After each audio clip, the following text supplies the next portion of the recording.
This is episode 306 of the Beyond the Food Show, and today it's the greatest hits series with 4 steps to overcome binge eating behavior, or otherwise said, how to end the cycle of binge restrict. Stay tuned.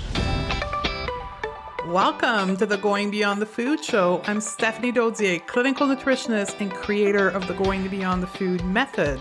And after a 25-year dieting career that started at the age of 12, I decided to say hell no to diet culture and undiet my life. It is now my mission to help women undiet their life. If you're new to our podcast, be sure to grab our free podcast roadmap at stephaniedozier.com/roadmap. Ready, sisters? Let's do this.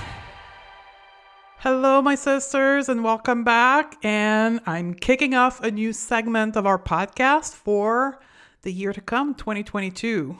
We are going to title this segment Greatest Hits because we have 6 years of podcasts. We have over 330 episodes on our podcast, and there's no way somebody can listen to all of this.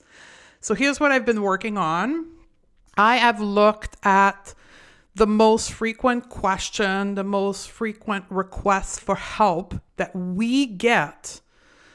And then I went into the archive of the podcast. I scrolled through the feed and I've picked episodes that give you solution for all of these main problem. I'm using air quote here, problem that you're experiencing. And I also looked at our most listened episode over the last 6 years, and I've picked the top one. And that's going to be our greatest hit series for this year. And today we're kicking this off with by far the number one topic and request for help that we get, which is binge eating behavior. Binge eating behavior, I know for me, in my journey to undieting my life, caused me a lot of emotional suffering. And if you're someone listening to this podcast episode right now who are experiencing binge eating behavior, I hear you, I see you, and I want to hug you because I know how painful it can be. That's not the physical, but all the mental and the emotional suffering associated with these behavior. And here's the key here.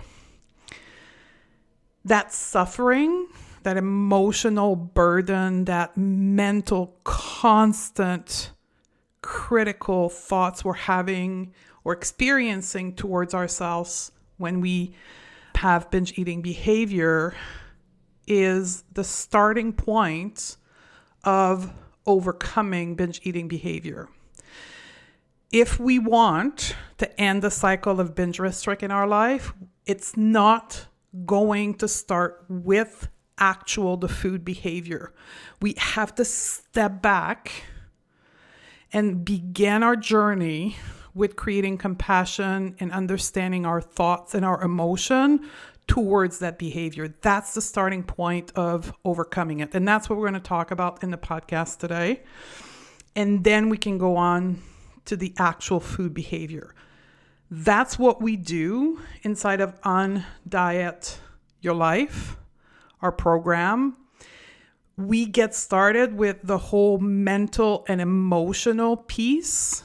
We teach you a framework. We teach you a way of processing these emotions and ending the self-critical thinking because it causes more binge eating, right? You have the binge eating behavior because of the food, and then you have the binge eating behavior because of all the craziness that goes on in your head and in your body with the emotional load of it. So we start with the confident course that help you release that mental and emotional to then go into the module called peaceful, which is the actual food behavior. So if you're listening to this and you're like, this is the way that I need help, know that our program Undiet Your Life will be here for you. Now, at the beginning of this episode, you will hear a disclaimer because I want to make sure that people listening to this episode are not people that have been diagnosed with binge eating disorder. That is an actual disease and must be supported with individual care. So listen to the disclaimer. The intention of this episode is towards people that have the behavior in a non-life-threatening way. So while we keep that in mind, we're going to roll in our first greatest hits, 4-step to overcome binge eating behaviors. And in this episode, we're going to talk about the spectrum of eating behavior, disordered eating versus eating disorder, overeating versus binge eating. That's a big one. And then we're going to dive into how to end binge eating in 4 steps. So let's roll in our first greatest hits. First, I have to do a warning, a medical disclaimer here.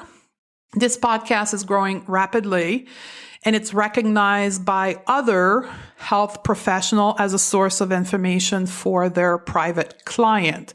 So if you are someone that has been diagnosed with an eating disorder or currently struggling with an eating disorder, this podcast is not aimed at treating your eating disorder or diagnosing an eating disorder. It is rather a simple source of information. We have given you in the show note, stephaniedode.com/220, 2 eating disorder helpline. If you are in a situation, in a crisis, and you need support, please contact those numbers. One is Canadian and one is American. So from that point, understanding that this is simply a source of information, not a source of diagnosis or treating, we're going to get started. The spectrum of eating behavior is something you should be aware. Eating behavior is not black and white. Diet culture has taught us to see our eating behavior as black or white, and that is the first step we need to do in healing our relationship to food, which is to get out of that and understanding that our eating is on a gray scale, a spectrum, right? We have on one end of the spectrum what is air quote called normal eating or intuitive eating behavior, which is when we eat when we're hungry, we stop when we're full, we find pleasure in food, we have a positive body image, we are allowing for indulgences, and overeating doesn't trigger us. That is the world of eating intuitively, or quote normal eating. And then on the other end of the spectrum, we have diagnosable eating disorder. Anorexia, bulimia, binge eating, and also orthorexia are all diagnosable life-threatening condition.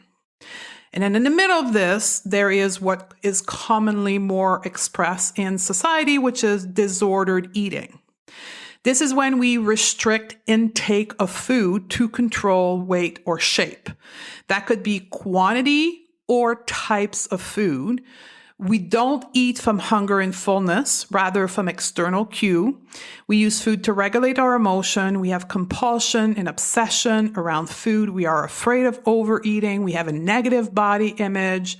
We are not flexible around food, all or nothing mindset. Basically, diet culture, how culturally we're being told to deal with food is actually what's called disordered eating.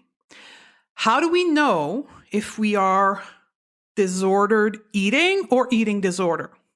So the very simple answer is professional assessment, right? If your behavior around food is dangerous to your health, well-being, and to your life, it is likely an eating disorder that should be addressed immediately with counsel from a health professional individually. And this is where the distinction, this nuances happen, is when our behavior around food has negative side effect in our life, and we continue to do it despite those negative side effects, either mental, emotional, or physical, for the sake of controlling our weight and or our body image. And that's when it becomes a life-threatening condition, is because there's actually people who pass away from their eating disorder. And it didn't start one day. It was an evolution on the spectrum. Here's a couple stats for you. 75% of women report disordered eating behavior. 75% of women. And they will categorize their relationship to food and body as unhealthy. Why? Well, simply 65% of women are trying to lose weight. And when we engage into an intentional weight loss, 99% of the time, it is around food. That's how we try to control our weight. And that leads with time and experiences to disordered eating behavior. And then perhaps with time, we'll go to eating disorder. So I hope I'm clear on this. And please seek help, as I mentioned earlier, if you believe that you have an eating disorder. One of the most common question or common assessment that I have to make for women is the difference between overeating and binge eating. And this is huge for people that sit in the spectrum of disordered eating because we think that our overeating is actually binge eating, when in fact, all your body is trying to do is bring fuel into you because you're restricting it. You have this perception of how much and what you should eat coming from your diet and diet culture. And when you go outside of that, you then go to the binge eating diagnosis. You self-diagnose yourself as binge eating when in fact, all your body's trying to do is survive. The difference between overeating, which is, by the way, a totally normal behavior, that's what most normal eater, quote, normal eater do, even intuitive eater do, consciously and intentionally on like occasion like holidays and parties. And they overeat intentionally and have zero guilt after. The problem with binging is that we have a ton of shame and guilt after because it's taking us away from our restriction around food, typically to change our body type. When we look at binge eating, I also want you to understand that binge eating is when we feel a lack of self-control. So binging is when we eat and we're out of control. We cannot stop the act of eating. Instead of consciously and intentionally eating 2 plates of Thanksgiving food, you actually are out of control. And most of the time when you binge, you are isolated and in secret. You don't want anyone to know. That is also a determining factor versus overeating and binge eating. Binge eating, if you have those behavior of binge eating, they again sit on the spectrum, right? It's not black or white. And one of this spectrum that leads to serious life-threatening condition is what we call bulimia. Bulimia is when you binge and then you compensate for the binged food in some way through purging, through usage of laxative, through diuretic, through fasting, or excessive exercise as a way of controlling the quote calorie intake. If this is you, you should seek counsel right away. Bulimia is life-threatening because of that compensatory behavior. So the phone numbers are in the show note. I am not going to address bulimia moving forward because this is something that needs to be addressed with counsel on a one-on-one basis because it is extremely dangerous. So from that place of not being bulimia, but being binging behavior, how do we go about ending the cycle of binging and restricting? Like anything else, as I mentioned earlier, you have what diet culture will propose to you as a band-aid and quick fixes, right?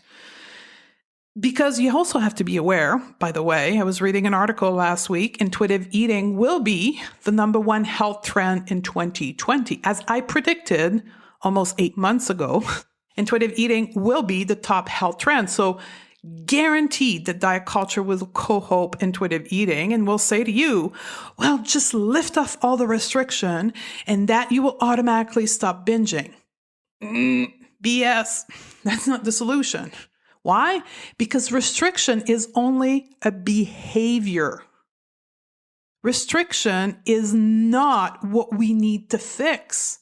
And that's why simply lifting the restriction doesn't fix the issue at hand. It doesn't fix what is really, truly what's going on. So although restriction lead almost guaranteed to binge eating, it's not the problem that we need to address. We need to go a layer deeper. And that layer deeper is going to be in the emotional realm. What creates a behavior, right? When you start studying mindset, what creates the behavior is your emotion. That's what we teach in the academy. And if you want more on that, go to our self-coaching episode, somewhere around 203 or 204, I think. But go to that place. I'm not going to talk about this, but the fact is our behavior around food are created by our emotions. So if we want to stop the binging and restricting cycle, we need to go to that emotional layer. So from there, what sits in that emotional layer that causes us to binge eat? Number one is body dissatisfaction. And that is what 67% of women are struggling with, which is dissatisfaction around their body. And diet culture has told us, okay, right, you're dissatisfied with your body, control your food intake, you're going to lose weight, and then you will be satisfied with your body, which we know to be untrue. But then food is the tool of choice to fix your body dissatisfaction. And that's when the behavior around food becomes problematic. Two, as this real cause of binge eating is social pressure to be thin, social pressure to be dissatisfied with your body. And this is starting younger and younger because mainly of social media, right? Young girls as young as 8 or 9 years old are wanting to go on a diet to control their body shape, to hopefully be satisfied and confident, right? This is what you have to face as a mom today, is being equipped and tooled to deal with that as young as those age because of social media. The third real cause of binge eating is low self-esteem. And this is clear in research where nearly all women and folks, I want to say women and men, I'm not doing a service to men if I don't mention men, but people diagnosed with binge eating disorder are nearly all on the spectrum of low self-esteem, all tied up with body image and diet culture and social pressure. Fourth real cause of binge eating is weight fluctuation, right? The more diets you've done in your life, the more fluctuation of high and low weight, the more you have risk of escalating to binge eating. That's my story, right? I did the low fat thing, the low calorie thing, the over exercise thing. Then I tripped over the world of real food, paleo, that didn't work, moved on to keto, that didn't work, moved on to fasting. And then it literally exploded in binge eating. The fifth real cause of binge eating is, again, history of extensive dieting. They perhaps wasn't weight fluctuation, but there is a long history of dieting, often dating back to teens years. Sixth real cause of binge eating, and this is present in nearly everyone that have a presentation of binge eating, is difficulty to cope with negative emotion. what I call emotional intelligence. You do not have the skill set to cope with anxiety, stress, jealousy, anger, and you use food as a way of regulating your emotion. Food basically becomes a drug that you use to feel better because you have no idea how to cope with the negative emotion. And that is a societal problem. This is something that we're not educated in as youngster. And then we grow up using external tool, in our case in this community, using food to regulate our emotion. And that leads us to cause 7, real cause of binge eating, which is depression and anxiety, right? Syndromes of negative emotion, diagnosed as depression and anxiety, will often contribute to binge eating behavior. And then the 9th area that I want to point out is biological root causes. This is when we have genetic mutation or hormonal irregularities that will present itself into compulsion around food or food obsession or binge eating. Now, pause here. When I was first presented with this, when I did my research around binge eating, I went there. I spent thousands of dollars trying to get diagnosed with some kind of hormonal dysregulation, and I was searching for the magic pill that would fix my hormones so I would stop binging. It doesn't exist. Before any one of you goes out there, do what I was doing, it doesn't exist, okay? They could be help at a neurotransmitter level only when you seek one-on-one counseling from a specialist in eating disorder.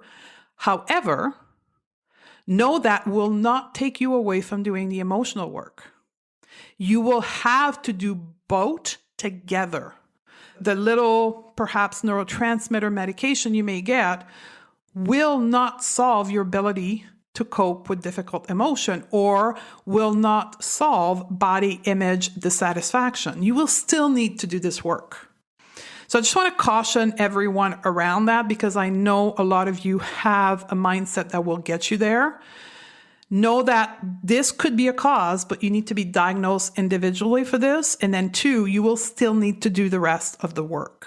Which leads me to then, what the heck is the work do I need to do to stop the cycle of binging and restricting? I'm going to give you 4 blocks of work because I'm trying purposely to not call them steps, but it's 4 blocks of works for area you need to look into. Number 1, radical acceptance. Acceptance that you are using food to regulate your emotion, and you need to learn to regulate your emotion differently. Acceptance that you have a poor body image, and you need to learn tools to regulate your body image. 3, nobody can come and save you. You need to do your work. You need to take responsibility for yourself. And this is where the work around love versus fear comes in. You need to shift, likely with the help of someone, from fear to love, right? So when we look at binge eating, are you listening to this podcast right now as a hope to stop binging so you can stop gaining weight or you can finally lose weight? That is a fear process. You need to move in radical acceptance towards love. You want to do this work so you can feel better independently of what's going to happen to your external body. You need to do this from a place of love. That's a big mindset shift. The second block of work you need to work on is emotional intelligence. You need to learn to regulate your emotion without external element. In our case, food. You need to understand how your mind works because your mind is the cause of your emotion. And you need to work through your thinking, your mindset, so you can then regulate your emotion without using food. Third block of work, mindfulness. You need to learn to be present to your life and present to your eating. Now, caveat here. What I'm seeing happening right now is diet culture is telling you, here's how to stop a binge eating. I'm going to take my little voice, okay?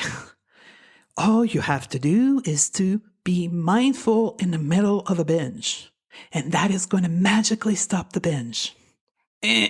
Wrong. You cannot learn mindfulness in the middle of a binge. This goes against any mindfulness teaching. Mindfulness is something that you learn outside of the addiction, the problem area. You learn to practice mindfulness when you are okay. So when you're not okay, you can then bring that tool into your situation and help you regulate that situation mindfully. And yes, mindfulness, if you practice mindfulness in the middle of a binge episode, it will reduce and perhaps stop the binge. But you need to be able to do it outside first and then bring it in the binge event. You cannot start being mindful in the middle of binge, okay? That's the third block of work. Learn mindfulness outside and then gradually bring it into your relationship to food. Fourth block of work is reconstructing your relationship to food using intuitive eating. So in the same way that you constructed a diet mindset restriction relationship to food when you learn to diet, you need to undo this and reconstruct your relationship to food in an intuitive manner. And that's where the framework of intuitive eating comes in. That's why I said in the beginning, this is just not intuitive eating. There's other blocks of work that needs to be done alongside to intuitive eating. Caution here, okay? Diet culture will try to tell you next year when intuitive eating will be the number one health trend. Simply learn to intuitive eating and you will stop binge eating. No. It's not just that. There's other pieces of the puzzle that needs to be brought into this so you can overcome binge eating. So let me recap 4 blocks of work. Radical acceptance, emotional intelligence, mindfulness, and intuitive eating. Now, if you've been the victim of the diet culture quick fix, it's not about laying blame. It's not about pointing finger. It's about being compassionate with yourself, taking responsibility and saying, I was the victim of diet culture again. But now I know. From this moment forward, I know it's not as simple as just not restricting my food. There is more for me to look into and to learn so I can reconstruct my relationship to food. Beyond ready to shed diet culture from your life and become the expert at your own body? Awesome. Then you need to join Undiet Your Life program. Go to stephaniedodier.com/join and join us now. Undiet Your Life is the first program of its kind with the unique combination of mindset, life coaching with intuitive eating and body image. Find your freedom, reclaim your power, and take control of your time so you can refocus on what really matters to you. Join Undiet Your Life at stephaniedodier.com/join, and I'll see you on the other side.